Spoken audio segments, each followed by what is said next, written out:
Hey folks, how are we going? We had a wonderful day today. It was stinking hot, that's all it was. On the hose all day because our irrigation isn't complete. And I thought, let's talk about soil. A lot of you ask me how much water to give your garden or your pot or your raised bed. So I'm going to show you 1, 2, 3, possibly 4 locations with all different conditions and soil type, as well as elevations. So the first one is this garden bed here. We mulched it this morning and gave it a light water. We didn't actually finish mulching, but that's a perfect opportunity to have a look at this soil over here. Now we've got the drip system and it's not running the best here because it's probably close to 200 or 300 meters in a run, which is a lot of pipe for one tap. And if you've got 2 taps on, the pressure drops.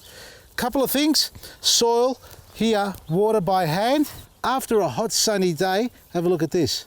Look at it. Hydrophobic, aquaphobic, the lot. We've got to mulch that over, and hopefully where the mulch is, look, you can see the difference already. Now that's because we hydrated this today. So we put some mulch down and gave it a good water. Now in the veggie garden here today, folks, I've only watered in the morning as opposed to what you just saw there with the mulch and the moisture. Now these are raised garden beds, and I was always skeptical about having a raised garden bed in the sense that it'll dry out too quick. Now, I haven't watered this bed here for 2 days. Now, we've had 2 hot days compared to what we've normally had, so 27 and 29 today, and it was a little bit blowy. This hasn't been watered. I want to show you what it's like in a raised bed with lots of mulch on top and how moist it is underneath after 2 days. See how crinkly and crunchy that is? That's dry because it hasn't been watered for 2 days. If I go down below, we've got some peas growing. Now, this 2 days of moisture. Now, I'll tell you the secret to it. Have a look at that. At least 2 days, I think it is. I haven't watered it, and it is super, super wet. It's because I put the liner underneath. Now, I put that plastic down there to stop the weeds getting into the garden bed, but it's actually acting as a wicking bed. So it's not a full-blown wicking bed where no water can escape at all. In actual fact, water can escape, but because the large body of soil that it's sitting on the plastic, having the plastic underneath it, stops the moisture from, dispersing down below in the earth and drying out too quick, causing this to dry out quicker. It's not happening. So this is as wet as you could possibly beg for after a couple of hot days. And if you're not careful to check your soil, because a lot of people email me saying, how often should I water my plants? I can't tell you that. Nobody can. Only you can check that yourself. Go into your garden and grab a handful. Is it soft? Is it hard? Is it moist? Is it dry? Look at that. It's sticking on the tip of my fingers. That's as wet as it needs to be.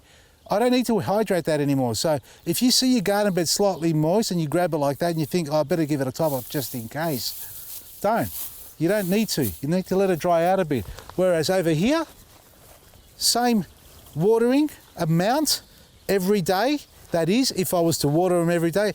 What am I saying? I watered this in the morning.